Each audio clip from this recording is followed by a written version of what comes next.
Hello, my name is Steve Webster. I want to help anyone who wants to use Google's G Suite Hangout Meet. So currently with Hangouts, where you can use for video conferencing, there's the classic version. There's a consumer account, like at gmail.com type of Hangout. But there's a separate one called G Suite Hangout Meet. And that's what I'm going to focus on today because if you set up a business account or EDU education account or nonprofit account, you can set up G Suite and get instructions on how to do that. I think the first 14 days is free. There's a per cost per user, or there's a per user per month cost starting at $6. I recommend the $10 level, or is it $12 now? I guess it is, for an organization. So if I go to my organization, swgaps.com, I can show you how to set up one instead of like using other products like Zoom that has some concerns lately with vulnerabilities and security. Uh, the Google Hangout Meet is more secured. So let's go through some of that. So typically I would have this on my inbox, which I don't want to share right now. And you can open up on the calendar side and pick a time. So I picked, let's say this is like Saturday. So if I click this, you can actually type in, let's see, testing Hangout Meet. Let's say I'm having 1 to 2. One of the benefits, by the way, with Google Hangout Meet, there's no time limit. You can have meetings as much as you want. And Google has helped out with this situation.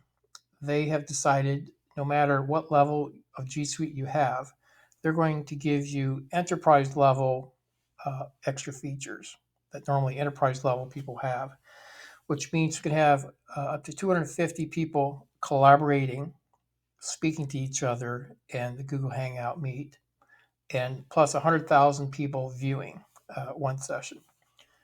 Some of the other recent features is it's possible to say, well, I'm going to connect the video, but I want to connect by audio with my phone.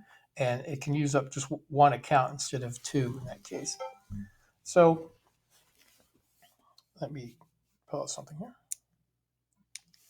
So the way you would do this is create your meet. I usually like to type in some agenda, blah, blah, blah.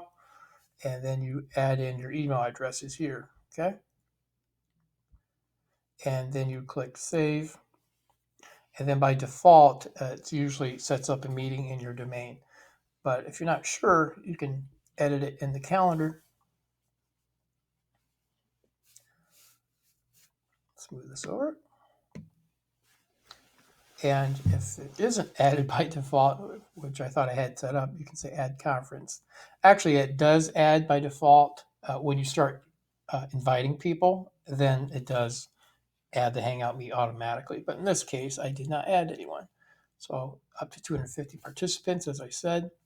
So what this does is it says, okay, here's the link, and they can do that. Now, if some people want to phone in, they can phone in with a PIN. And if you want to phone in from other places, there's an option there. And you can actually add a live stream element. So it's pretty robust and powerful. Now, one of the concerns that people have, so let's say I save this, and Saturday I actually want to go into the Hangout. I want to show something to you. So how it usually works is you can define what type of settings you may want. So there are settings like this, and I'm using these audios. I can click on the video tab. I can say, well, I want to go out higher at 720. And then over here, I can click join. As other people come in, they may need to have you admit them. So there's an option there to say, allow them to come into the meeting. Otherwise, they'll just come in automatically. So you also notice there's an extra thing here. That's not usually with Hangout Meet. That is a Chrome extension. So I'm using the Chrome browser, and there's a Chrome extension. I think it's called Google Hangout Meet Grid View, and that allows you to have like a Zoom-like appearance. So you can have multiple people in like maybe four in a row, and underneath that another four, or three, whatever it is. And it has more of a Zoom characteristic to it, which people like. So that's not by default with Google Hangout Meet, but you can add that in with the Chrome extension. So let's see if I can find that. Google Chrome extension.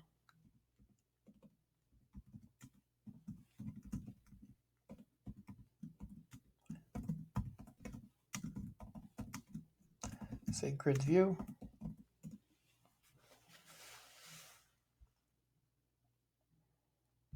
Click that.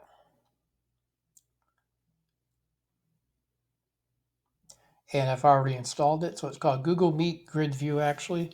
A lot of people are using it. It has that Zoom-like feel that a lot of people like. So then when you're actually in the meeting, what happens is once you do that, you may have to refresh your browser if you just installed it. But once you do that, if you let's see, hover over it, it will have drop downs. If you want to see yourself in that grid, you need to check that. By default, it's not checked. And I think I clicked on it last time, so it must remember it, I suppose. If you want to highlight speakers, I'm not sure if that just puts an extra border around the person so you can easily see who's speaking. And only show participants with video. Just leave that blank. So that way, if someone's calling in by phone or by computer, they don't have a video, at least you see a place marker that they are there. But if you want to only see people, it helps to have less, of the non-viewers. So that's why that's there. But see this line across there? That means the grid view is not turned on. So by default, it is off. So that means when you start up your Hangout, after you install your Chrome extension, you need to click that, and now it's turned on. So now when people join, it will have that grid view. Okay. Other features that's been upgraded with the enterprise level, and this three dot more options here, they have record meeting. So it's possible with this temporary state where all versions, let's say through June or whatever of this year, you're going to have this upgraded record meeting experience. So you can record it, and it records in an MPG format. And what it does, each person who's invited in your calendar,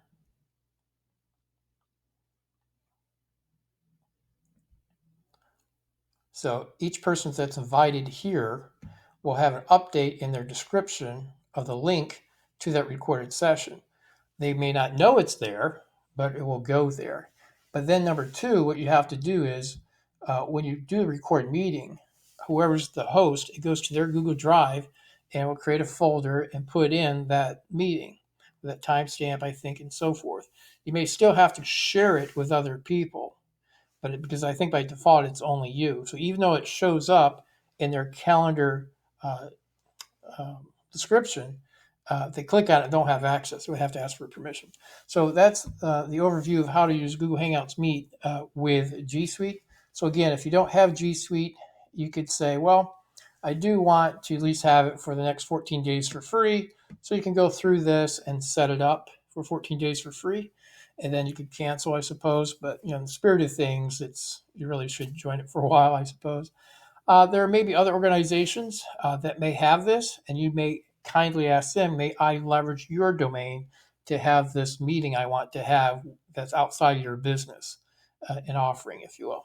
All right, so I hope this was helpful. Thank you.